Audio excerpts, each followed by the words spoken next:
那其实很多人的错误观念就是说我运动后我只要补充蛋白质，却忽略了就是说肝糖也要做补充，以及我们肌肉的修复。其实，在跑步的人增肌减脂会有一个小矛盾，如果你是要增肌，就是要蛋白质加脂肪为主的食物去回补。今天跑步的人呢，你其实为了迎接下一次的训练，你其实是要回补肝糖，要补糖的。所以你如果同时要增肌，但你又是跑步的人，你在运动后的一个食物就会进行冲突，到底要不要吃糖呢？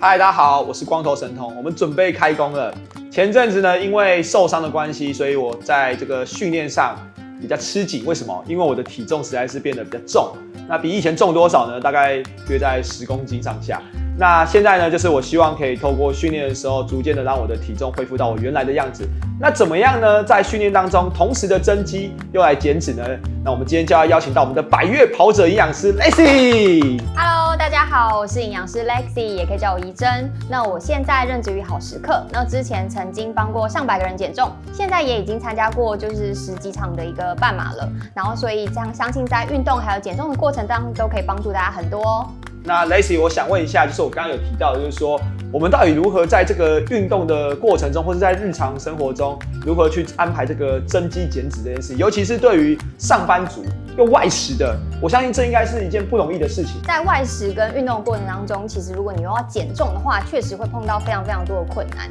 那最常出现的一个状况，可能包含像吃错啊，然后或者是忍不住这几个问题。所以接着今天就会依据这样子的一个状况，然后跟大家解释有什么样的小 paper 可以使用。好，那我想大概知道一下，就是说大家常听到就是7分靠饮食，那3分靠运动嘛。那如果是这样的话，我还需要运动吗？这样子运动到底对我有什么样的帮助？一定要运动。最主要的原因呢，是因为就是运动搭配饮食，你去增肌减脂的话，成效比较好，然后而且速度比较快，然后再来是比较健康，最重要的就是心情会比较好。心情妙，因为我们在运动的时候是可以产生这个多巴胺，然后会让我们比较兴奋、比较愉悦这样子。那我想问一下，就是平常想要减脂的人，通常遇到就是比较容易遇到的问题有哪些？像我有时候啊，我会可能就是晚上饿到睡不着，这是第一个。或是有时候真的是好想要吃甜的，那种欲望是非常强烈的，然后又告诉自己打自己脸，不行不行。那种内心戏会非常非常的重，我相信应该很多人会有跟我一样的反应。那其实常常碰到的问题，就刚刚有稍微讲到，就是吃错，不然就是忍不住，忍不住是最常见的。然后所以等一下跟最后我都会跟大家就是讲几个小 paper， 到底在忍不住的时候应该要怎么办。那很多人都会有一个就是比较错误的迷思，就是说啊，今天才就是有一个小甜点，才100-200大卡，多吃一下应该没有关系吧？但其实这件事情除了热量之外，吃进去还是有可能会造成我们身体里面堆积成脂肪，就它带来的伤害是不止那多200卡的一个累积的伤害。所以在这个过程当中，其实忍不住是一件非常致命的伤。我突然想到这件事，因为其实这个事也是我一个问题，就是说我们可能在网上常看到热量赤字嘛，假设我的热量赤字是1500卡。我1500卡都吃蛋糕，这样是可以的吗？我跟你讲，这个问题太好了，不行。我真的，因为我就一想说，因为我们还是会有讲到，就是7大营养还是6大营养？6大营养嘛，对不对？那就是说，好，那我6大类营养全部都集中在糖类，那这样子的话会有什么样的状况？这问题超好，对，这就是为什么忍不住这件事情、嘴馋这件事情这么可怕。那最主要原因是，像糖类这个东西，你吃进去，其实它相比于蛋白质跟脂肪，它是更容易引起血糖的波动的。那你血糖一旦波动，你就会增加就是胰岛素的分泌，胰岛素是会促进我们脂肪细胞增加的哦，会增加我们脂肪细胞累积的一个荷尔蒙。所以这个就是同样热量下，如果我都吃蛋白质跟糖类，相比之下很大的一个差异。哦，那我如果都是吃这个1000卡的饮食好了，基本上以1000卡来讲，基本上都会瘦啊，可是就是我们瘦的健康跟不健康。对，也许我是吃1000卡，结果我这个都形成脂肪，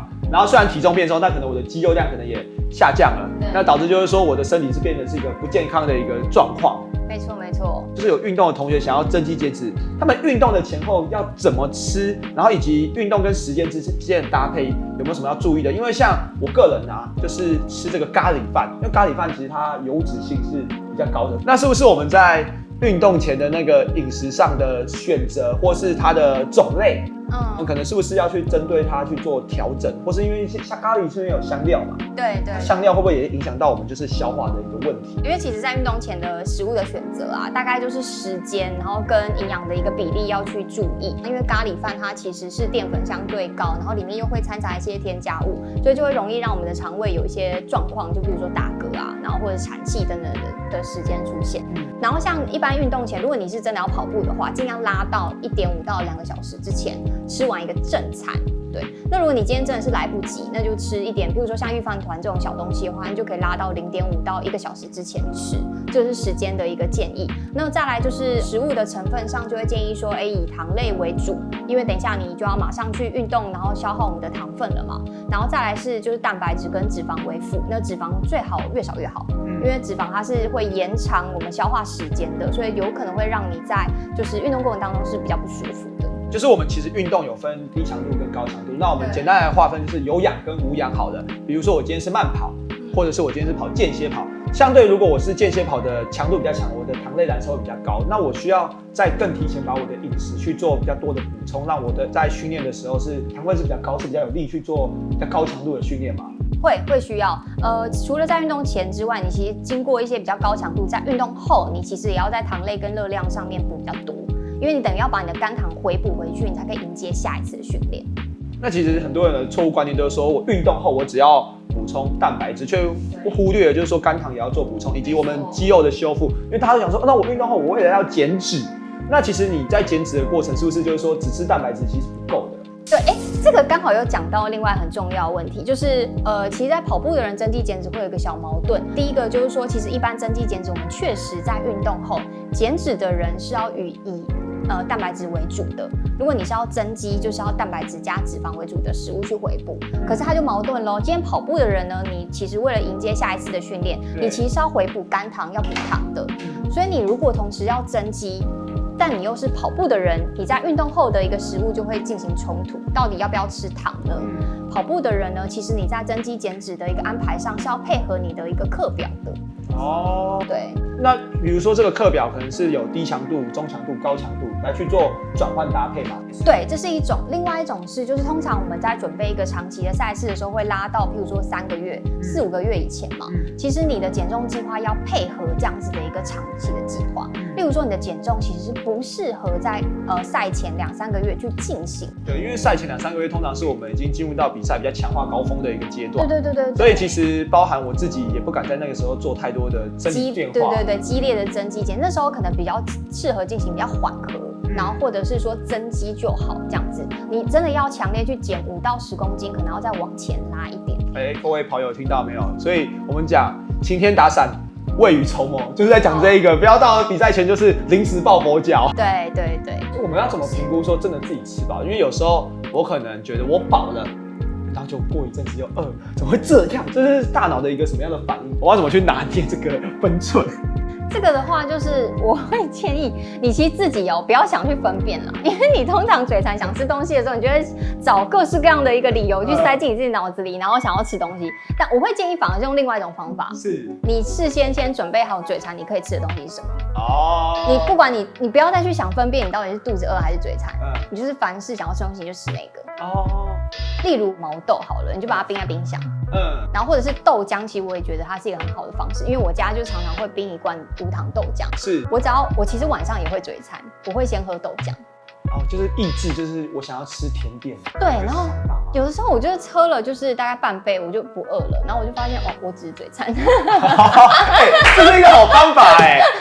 因为不然这样子的话，我就真的会想要去找一些东西吃。然后我跟你讲，通常这个时候就是罪恶开端的延续，然后也是失败的源头，就是你开始一吃就上瘾，对，继续吃就差一点没关系的，今天就这一餐就over， 明天再来，永远是明天再来，就为了那一餐的那个嘴馋。那大概想问一下，就是说，其实我接下来会有一个8周的挑战饮食计划，那每一周都会有不同的主题嘛。那为什么我要做这件事情？就是因为其实我本身也是一位上班外食族，好不好？我平常也是有在上班的。大家可能都对我的印象就是上手班。对，大家对我的印象可能就觉得说我只有在运动那其实实际上我也是就是在外面工作，然后也是会吃外食啊，像其实我平常可能有时候就会因为在咖啡厅工作，我就去吃口美达，我们一打就会可能吃比较多的炸猪排，然后可能比较多的红豆吐司，那都是高糖高脂。那有时候嘛，我还是比较多的原则是吃比较健康一点，但是有时候可能就是会忍不住去挑战一下，就是说外食族到底怎么吃。那我们可能会有像 Seven 啊、全家，像这些便当店、台湾小吃。这一类型的不同的主题，那我们就想要就看营养师来针对我们这个挑战计划，针对8种不同的挑战，然后我们可以给我们一些运动的一些饮食的建议，蛋白质的部分跟碳水化合物我们要怎么去做搭配。那我们现在就要来公布我们8个不同的地点，好，那就第一个是我们的 Seven，OK， 然后第2个是我们的全家，第3个是便当店，第4个是 Subway。第5个是台湾小吃店，都蛮常见的。第6个是健康餐盒，现在健康餐盒店非常非常的多，就是你走在路上可能就走个几步，怎么又有一家健康餐盒了？那再来就是素食自助餐，我们也想要知道说素食自助餐我们要怎么去做选择，所以我要来挑战看看。那最后一个呢，是我要致敬我们的足球明星 C 罗，大家知道就是大家去 C 罗家最讨厌去，为什么？因为他都请客鸡肉沙拉，所以最后一周我们会挑战就是鸡肉沙拉。那现在就请营养师来帮我们解答一下，如果这几家店我们要怎么去做饮食上的选择？像 Seven， 我跟各位讲，我 Seven 就只买一些东西，第一个就是买那个气泡水，我最喜欢喝的气泡水；第二个就是豆浆。然后第3个可能就是肝糖超补前会去吃草莓吐司嘛，之前营养师有特别交代要吃草莓吐司，其他我基本上我很少在 Seven 去做饮食，但是台湾很多的可能上班族来做饮食的一个方式就是快速结账方便嘛，便利，对，那我们就来想看说，如果我今天都是要运动的人，然后我要去快速的去摄取我的饮食的情况下，我在 Seven 我要怎么去做这件事情？那在讲之前呢，我想要大概讲一下大原则，因为除了8家店之外，相信大家在平常生活中还会遇到更多你周遭的一个店家，然后所以基本上在选择的时候，你只要记得这个原则，然后去顺应你的生活习惯，应该都可以挑。很重要的原则会是第一个，你每一天的3餐至少都要累积到就是3个拳头的蔬菜量。3个拳头？对，3个拳头。那因为每个人拳头刚好有大有小，就刚好是你蔬菜适合的分量。因为我拳头比较小嘛，你拳头比较大，所以你本来就是应该吃比较多，我就要比较少。对。然后再来是水果的部分呢，尽量每一天也是要累积1到2个拳头。第3件事情是，假设你喝奶不会不舒服呢，尽量就是每一天都要喝到牛奶或优酪乳。所以你跟着这3个准则去选每一个餐别或者是每一个店家，应该都可以就是至少60-70分，不会到太夸张。当然还有其他太基本的不讲啦，就是炸的跟糖的，你真的简单不要吃嘛，这样对。那木瓜牛奶可以吗 ？Seven 不行。Seven 的木瓜牛奶真的是浓郁又好喝啊，可是真的很好喝。我以前大学我觉得它的木瓜牛奶是不输任何市面上的饮料店，真的，我都想说它到底做的。哇，现在不行，喝。好，但是就是刚刚有人就是问我说如果我真的在增肌减脂，我本来就忍不住该怎么办啊？就是没关系，你如果真的忍不住，你至少要喝对时间，然后让你的伤害减小。摆在运动后喝，只是说摆在运动后喝摆在运动后喝 ，OK， 相对就还好一点，因为你那时候本来就要补肝糖嘛，对不对？对。像我做完高强度运动啊，那如果我2-3个小时后喝，跟我马上进补，会有什么样的差别吗？而且我想问一个问题，就是其实我们运动完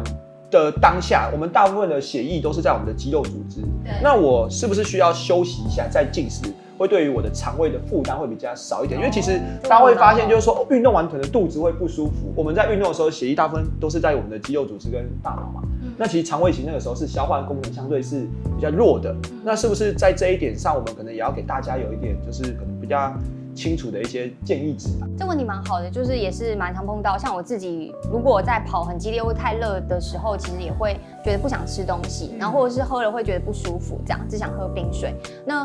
回到就是刚刚时间点的问题啊，当然大家都知道是越快越好。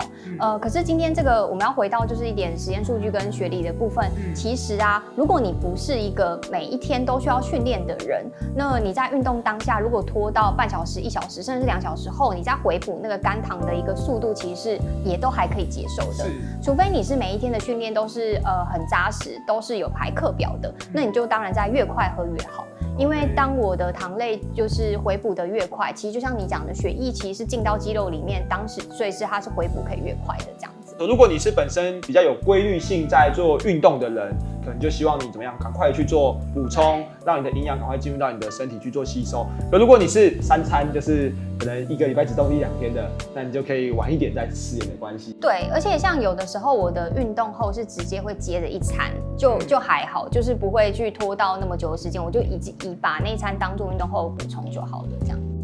注意的是，因为鸡肉沙拉感觉字面上意思只有鸡肉跟沙拉，但是要注意，就是以跑者来讲，你的淀粉类还是要足够，我们才能恢复肝糖。我就是不知道大家有没有一个经验，就是觉得我现在好想吃咸酥鸡，驱使我去做这件事情。我跟你讲，这是真的。我的肠道菌其实你会养一群喜欢吃炸跟喝油吃糖的细菌。然后这个肠道菌它会透过我们的神经系统跟荷尔蒙去告诉你的大脑说，来吧，来吧，再给我多一点糖，再给我多一点炸。我跟你讲，这是真的，好像那个催眠哦，来吧，赶快来吃炸鸡吧。所以你就会更加的没办法控制住自己。其实瘦子跟胖子它的那个肠道菌是不同的，每个不同饮食习惯的人，它肠道菌的组成也不太一样。